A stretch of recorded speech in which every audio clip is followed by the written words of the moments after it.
நான் சின்ன வயசுல இருந்து அக்கா தங்கச்சிங்க கூட விளையாடினதே இல்ல. அதனால நீங்க என் கூட விளையாடும்போது நான் ஜாலியா தான் இருந்தேன். அதெல்லாம் நினைச்சு ஃபீல் பண்ணாதீங்க. ஓகே சுடர், நீ எப்பவும் எங்களை மறந்துடக்கூடாதுன்றதுக்காக ஏன் ஞாபகமா உனக்கு நான் கொடுக்குற கிஃப்ட்.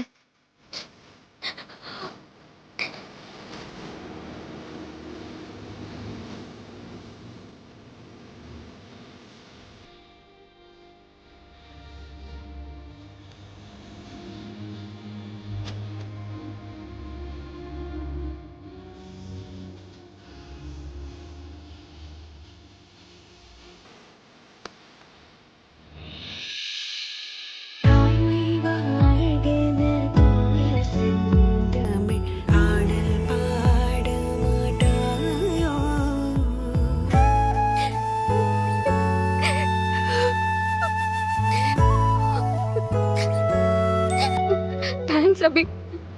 இது கூட ரொம்ப நல்லா இருக்கு. சுடர், இது என்னோட கிஃப்ட். நீ இங்கே இருந்த வரைக்கும் எங்களை ஒவ்வொரு நாளும் ஹாப்பியாக பார்த்துக்கிட்ட. நீ இங்கேருந்து போனதுக்கப்புறம் ஒவ்வொரு நாளும் நாங்கள் உன்னை மிஸ் பண்ண போகிறோம். உன்னால் முடிஞ்சா எப்பயாவது எங்களை வந்து பாரு. கண்டிப்பா நான் உங்களை வந்து பார்க்குறேன். என் ஞாபகம் முழுக்க உங்களை சுற்றியே தான் இருக்கும். தினம் தினம் நானும் உங்க எல்லாரையும் ரொம்ப மிஸ் பண்ண போறேன். ம். காவ்யா, ரொம்ப தேங்க்ஸ். ம், என்ன அஞ்சலி, நீ எதுவும் gift கொடுக்கலையா? உன் கோவம் நிச்சயமா குறையும். நான் இங்க இருந்து போறதுக்குள்ள நீ என்கிட்ட வந்து பேசுவ. அந்த நம்பிக்கை எனக்கு இருக்கு.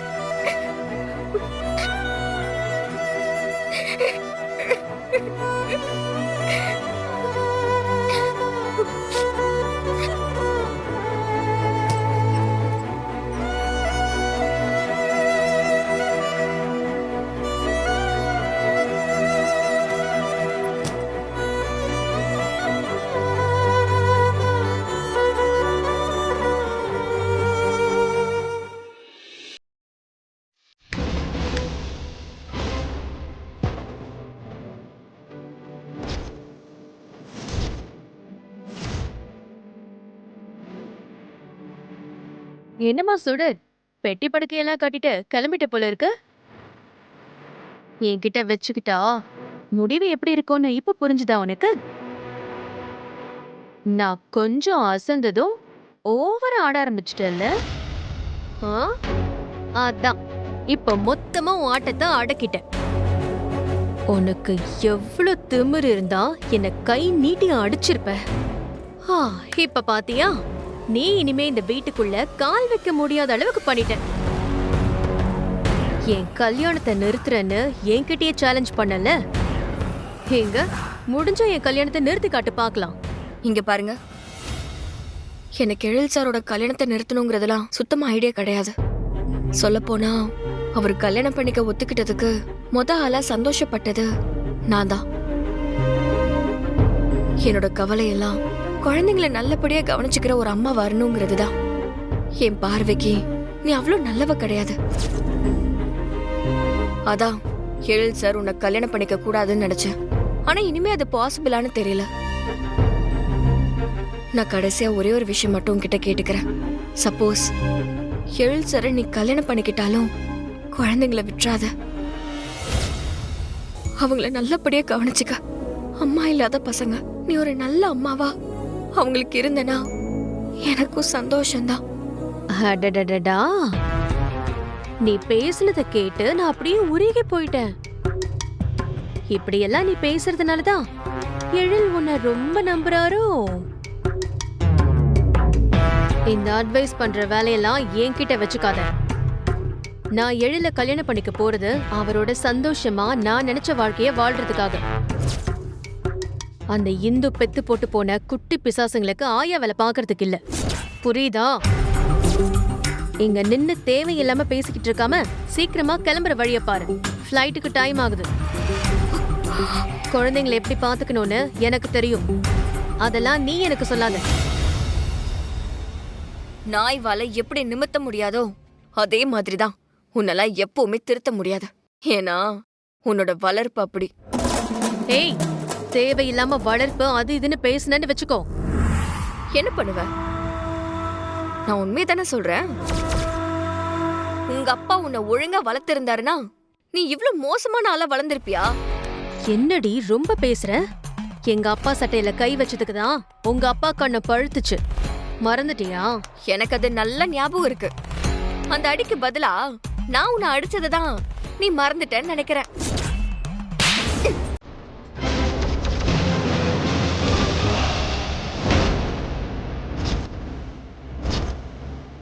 என்ன இப்போ ஞாபகம் வந்துச்சா?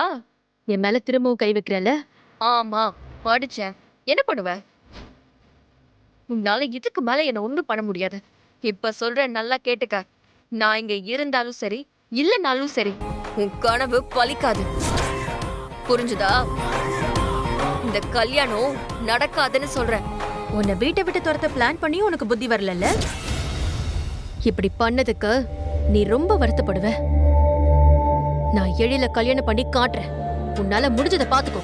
அதையும் நான் பார்க்க தானே போறேன். சும்மா பயம் காட்டினேன். நான் இந்த வீட்ல இல்லங்கிற பயம் உனக்கு போயிடக்கூடாது பாரு. அதனால்தான். வரட்டா?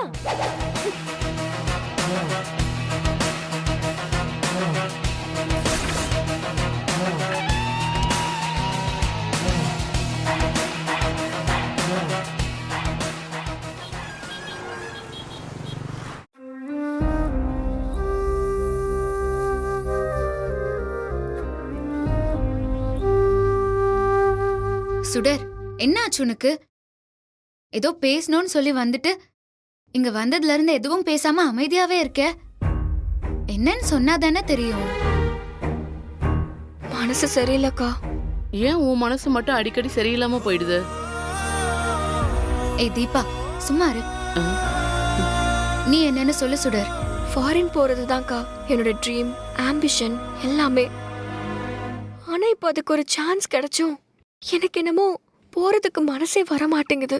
ஏய் சுடர், குழந்தைங்களை விட்டு போறோமேன்னு உனக்கு ஃபீலா இருக்கா? குழந்தைங்களும் ஒரு காரணம் தான்க்கா. ஆனா எனக்கு சுத்தமா அந்த வீட்டை விட்டு போக விருப்பம் இல்ல. கனகவல்லி அம்மா என் மேல ரொம்ப அன்பு வச்சிருக்காங்க. குழந்தைங்க என்ன ஒரு அம்மா ஸ்தானத்துல பாக்குறாங்க. எழில் சார் ஒரு ஃப்ரெண்டு மாதிரி ட்ரீட் பண்றாரு. இவங்க எல்லாரையும் விட்டு தனியா ஃபாரின் போறது சுத்தமா பிடிக்கலக்கா. ஆனா என்ன பண்றது, நான் போய் தானே ஆகணும். உனக்கு பிடிக்காத ஒரு விஷயத்த நீ எதுக்கு பண்ணணும் சுடர்? ஃபாரின் போகதான் உனக்கு பிடிக்கலன்னு சொல்றல்ல, அப்புறம் ஏன் போற? இங்கே இருந்துரு.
ஒரு நிமிஷம் இருங்க. எதுக்கு இப்படி மாறி மாறி எழில் சார் இப்படி திட்டிட்டு இருக்கீங்க? திட்டாம அவரு பண்ண வேலைக்கு கொஞ்சுவாங்களா? டாக்டருக்கு படிச்சிருக்காருல்ல, அந்த அறிவுல கொஞ்சமாவது யூஸ் பண்ண வேணாம் அந்த ஆளு. இவ்ளோ தத்தியா இருக்காரு. சரி விடுங்கக்கா. நாம எதுக்கு எழில் சார திட்டிக்கிட்டு இருக்கணும்? இது எல்லாத்துக்கும் காரணம் அந்த மனோஹரி தான். அவங்கள எழில் சார் கல்யாணம் பண்ணிக்க ஒத்துக்காம இருந்தாலே எந்த பிரச்சனையும் வராது. அதுவும் கரெக்ட் தான். மனோஹரிய எழில் கண்டிப்பா கல்யாணம் பண்ணிக்க கூடாதுங்கிறதா என்னோட விருப்பமும். ஆனா குழந்தைங்களுக்கு அம்மான்னு ஒருத்தி வேணும்ல சுடர். அதுவும் உன்ன மாதிரியே அவங்கள நல்லா கேரிங்கா பாத்துக்கிற ஒரு நல்ல அம்மாவா இருந்தா ரொம்ப நல்லா இருக்கும் இல்ல தீபா? ஆமா ஆமா, சுடர் மாதிரியே ஒரு அன்பான அம்மா குழந்தைங்களுக்கு கிடைச்சா அவங்க லைஃப் ரொம்ப சூப்பரா இருக்கும். நானும் உங்ககிட்ட அதை பத்தி தான் பேசணும்னு இருந்தேன்க்கா. ஆ, சொல்லு சுடர். எழில் சாருக்கு வேற ஒரு நல்ல பொண்ணா பார்த்து கல்யாணம் பண்ற வரைக்கும் நீங்களே குழந்தைங்களுக்கு கேர்டேக்கரா போறீங்களா? ம். என்ன சொல்ற? மேடம், கடைசியில குழந்தைங்களுக்கு உங்களே கேர் டேக்கர் ஆக்கிடலான்னு சுடர் முடிவு பண்ணிட்டா போல. சுடர், சூப்பர் சூப்பர். எப்படி இப்படி எல்லாம் ஐடியா வருது உனக்கு? ஏய் தீபா, ஒட்டி வாங்க போற நீ. நீங்க என்னக்கா சொல்றீங்க? இல்ல சுடர், அது சரி வராது. ஏன்க்கா, ஏன் சரி வராதுன்னு சொல்றீங்க? நான் அந்த வீட்டுக்கு வந்த புதுசுல குழந்தைங்களுக்கு எது பிடிக்கும் பிடிக்காதுன்னு எனக்கு சொல்லி கொடுத்ததே நீங்க தான். அவங்க கிட்ட எப்படி அட்டாச் ஆகணுங்கிற ஐடியாவையும் நீங்க தான் எனக்கு சொல்லி கொடுத்தீங்க. அப்படி இருக்கும்போது என்னை விட குழந்தைங்களை நீங்க தான் நல்லபடியா புரிஞ்சு வச்சிருக்கீங்க. எனக்கு என்னமோ குழந்தைங்களுக்கு ஏத்த சரியான கேர்டேக்கர் நீங்க தானே தோணுது. ஆஹா, உங்களுக்கு மட்டும் கல்யாணம் ஆகாம இருந்திருந்தா நீங்களே எழில் சார கல்யாணம் பண்ணியிருந்திருக்கலாம்.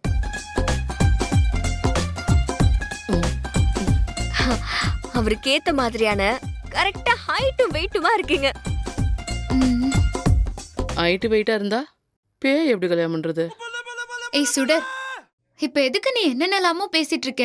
இல்லக்கா, என் மனசுல ஒரு விஷயம் பட்டா அது சரியாதான் இருக்கும். நீங்க இந்து மேடமோட ஃப்ரெண்டுங்கிறதுனால உங்களுக்கு எழில் சார பத்தியும் குழந்தைங்களை பத்தியும் நல்லா தெரிஞ்சிருக்கு. அதனால நீங்களே எழில் சார கல்யாணம் பண்ணிக்கிட்டீங்கன்னா அப்படியே இந்து மேடம் மாதிரியே அவங்களோட லைஃப்ல பொருந்தி இருப்பீங்க. ஆனா என்ன பண்றது, உங்களுக்கு தான் கல்யாணம் ஆயிடுச்சே. அதனாலதான்க்கா உங்களை குழந்தைங்களுக்கு கேர்டேக்கரா மட்டும் போக சொன்னேன். இல்ல சுடர், எனக்குன்னு தனியா ஒரு ஃபேமிலி இருக்கு. நான் போய் இந்துவோட குழந்தைங்களுக்கு கேர்டேக்கரா இருக்கிறதெல்லாம் நடக்காத காரியம். சரிக்கா, அது உங்களோட விருப்பம். நான் வேற என்ன சொல்றது? என்னை பொறுத்த வரைக்கும் நீங்க குழந்தைங்களுக்கு கேர்டேக்கரா வரலனா கூட பரவாயில்ல. ஆனா அந்த மனோஹரி அவங்களுக்கு அம்மாவை மட்டும் வந்துடவே கூடாது. அதை மட்டும் நான் ஏத்துக்கவே மாட்டேன். நான் கடவுள்கிட்ட வேண்டிக்கிறது ஒரே ஒரு விஷயம் தான்க்கா. எப்படியாவது இந்த கல்யாணம் நின்னுடணும். அப்பதான் குழந்தைங்களுக்கு எந்த பிரச்சனையும் வராது. இல்ல சுடர், நீ தப்பா சொல்ற. இந்த கல்யாணம் நடக்கணும். அப்பதான் குழந்தைங்க ஹாப்பியா இருப்பாங்க. என்னக்கா சொல்றீங்க? நீங்களே இப்படி சொல்றீங்க? ஆமா சுடர், நான் கரெக்டா தான் சொல்றேன். இந்த கல்யாணம் நடந்தாதான் குழந்தைங்களுக்கும் நல்லது, குடும்பத்துக்கும் நல்லது. போங்கக்கா, எனக்கு நீங்க பேசுறது சுத்தமா பிடிக்கல. எது எப்படி இருந்தாலும் இந்த கல்யாணம் நடக்க கூடாது. என்னோட இன்டென்ஷன் அதுதான். நான் கிளம்புறேன். பாய். சுடர், பாய்.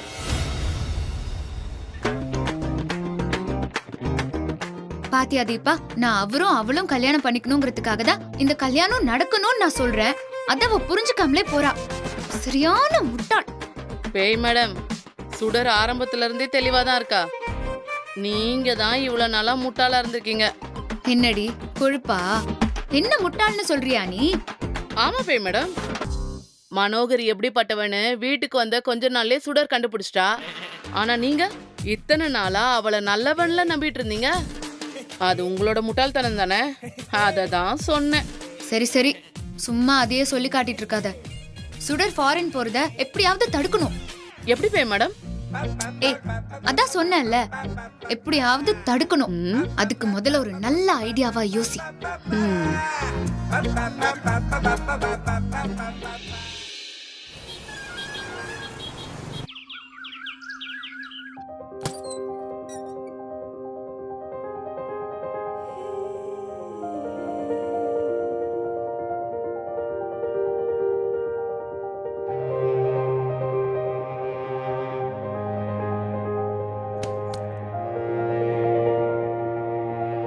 அம்மா, நான் கிளம்புறேம்மா.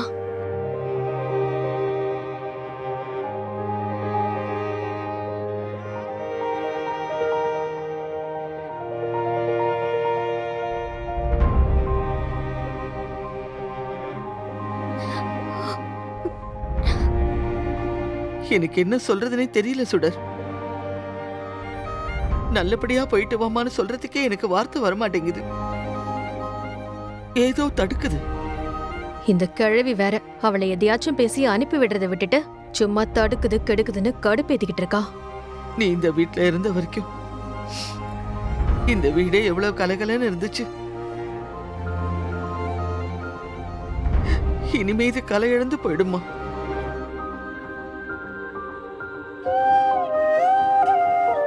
இந்த வீட்ல இந்து இல்லாத குறைய தீர்த்து வச்சதே நீதாம்மா.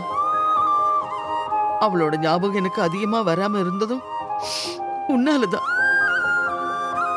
அம்மா இல்லாம ஏங்கி தவிச்ச இந்த குழந்தைங்களுக்கு தேவதை மாதிரி நீ கேர்டேக்கரா வந்து இவ்வளவு நாள் அவங்கள சந்தோஷமா பாத்துக்கிட்டு இருந்த.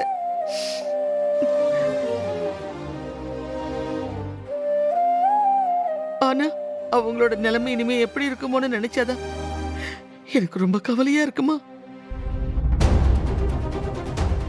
இந்து எங்களை எல்லாம் விட்டு போகும்போது என் மனசு எவ்வளவு வலிச்சுதோ அதே அளவுதாம்மா இப்ப நீ இந்த வீட்டை விட்டு போகும்போதும் இருக்கு. இது ரொம்ப பெரிய வார்த்தைமா. உங்களோட இந்த அன்புக்கு நான் எப்படி நன்றி சொல்றதுன்னு எனக்கு தெரியல. நான் இங்க இருந்து எவ்வளவு தூரம் போனாலும் சரி, என் ஞாபகம் முழுக்க இந்த வீட்டை சுத்திதாமா இருக்கும்.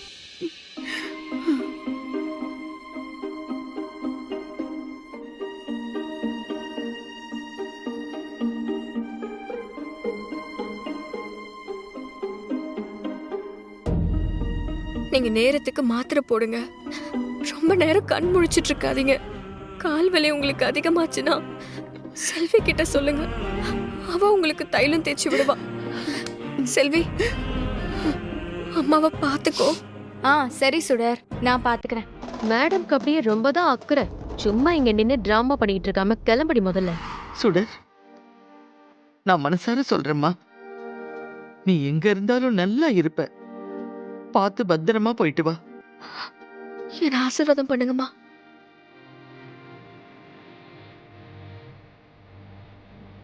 நல்லா இரு. உனக்கு ஒரு குறையும் வராம உன் வாழ்க்கை சந்தோஷமா இருக்கணும்னு நான் கடவுளை வேண்டிக்கிறேன்.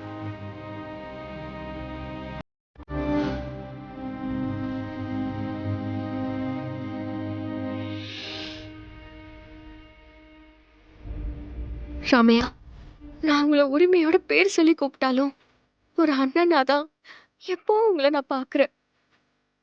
உங்க கூட பேசி பழகினதையும் என்னால மறக்க முடியாது ராமையா.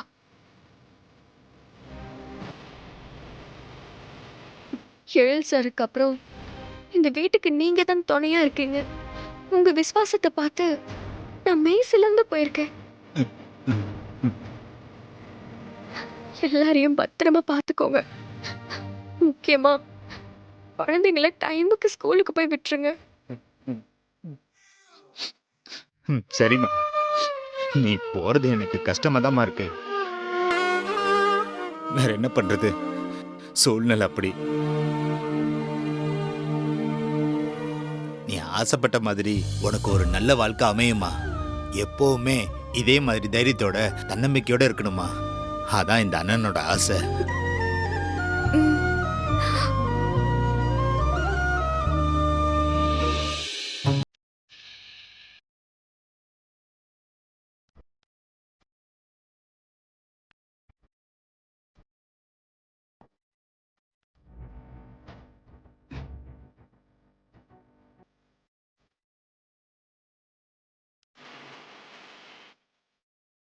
சார்,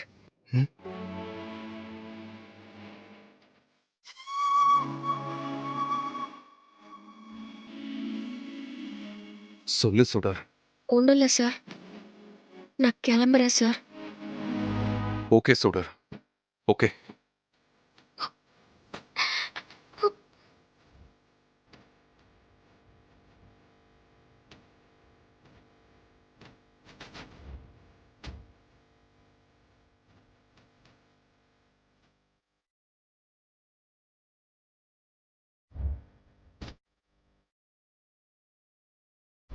அபி, அஞ்சலி எங்க? அவ ரூம்லயே இருக்கா சுடர். நாங்க கூப்பிட்டோம், வரமாட்டேன்னு சொல்லிட்டா. நீங்க வந்து போறத எங்களாலே அக்செப்ட் பண்ண முடியல. ஆனா அஞ்சலி உன் கூட ரொம்ப க்ளோஸா இருந்தா, அவளால எப்படி அக்செப்ட் பண்ண முடியும்? அதான் அவ வரமாட்டேங்கிறா. நீ ஃபீல் பண்ணாத சுடர். அஞ்சலிக்கு உன் மேல கோவம் போனதும் அவளாவே உனக்கு ஃபோன் பண்ணி பேசுவா. நான் இங்க இருந்து போறதுக்குள்ள ஒரு வார்த்தையாவது அவன் என்கிட்ட பேசுவான்னு நம்பினேன். ஆனா பரவாயில்ல,